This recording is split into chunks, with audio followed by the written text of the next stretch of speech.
VZ stock analysis tomorrow and onward. In this 1 minute video, I'm telling you whether Verizon Communications stock is a buy or not for me. So watch this short video till the end.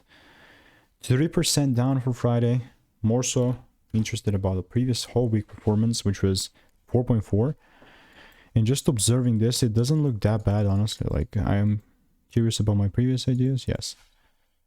So we got the demand, and I was like, if I see my rules met, I'm taking things up.